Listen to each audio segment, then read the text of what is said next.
যোগ দিবসে আরো শক্তিশালী হলো ভারতের নৌসেনা। আমাদের সঙ্গে সরাসরি সান্নিক রয়েছেন প্রতিনিধি। সান্নিক, তুমি যেমনটা বলছিলে যে আজকে ভারতীয় নৌবাহিনীর মুকুটে আরো 3টে পালক জুড়লো, আইএনএস দুনাগিরি, আইএনএস সংশোধক এবং আইএনএস অগ্রয়। তুমি এর আগে দুনাগিরি এবং সংশোধকের বিষয়ে আমাদের বলছিলে, এবার জানতে চাইবো ওই আইএনএস অগ্রয়, এই অগ্রয়ের স্পেশালিটি কি, বিশেষত্ব কি?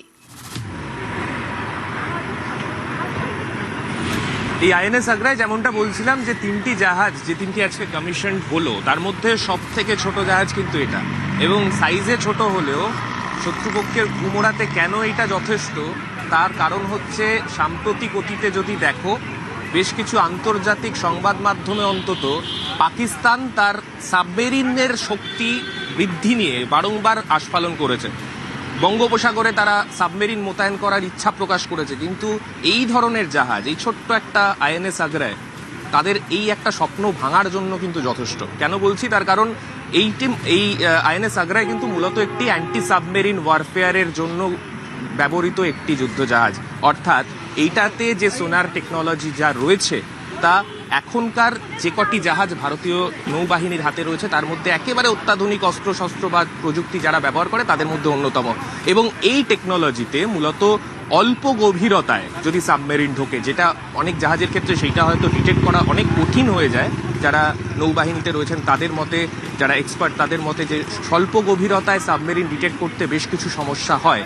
তাই সেক্ষেত্রে এই আইএনএস আগ্রায়ের মতো জাহাজ কিন্তু একেবারে তার গুরুত্বপূর্ণ ভূমিকা সেখানে নেবে।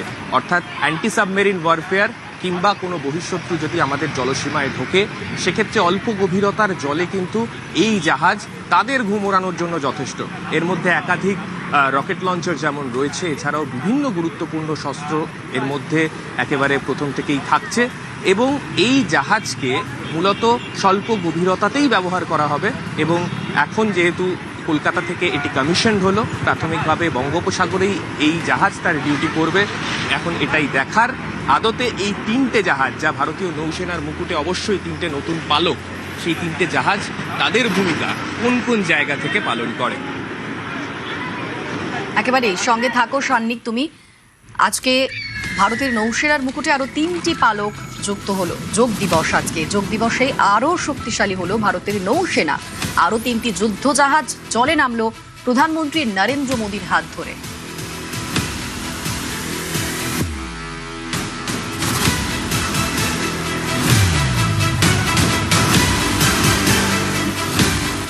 इक्कीस जून को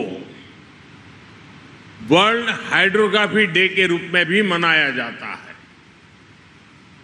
और ये बहुत ही अद्भुत संयोग है कि आज के दिन हमने भारत का सबसे एडवांस हाइड्रोग्राफी जहाज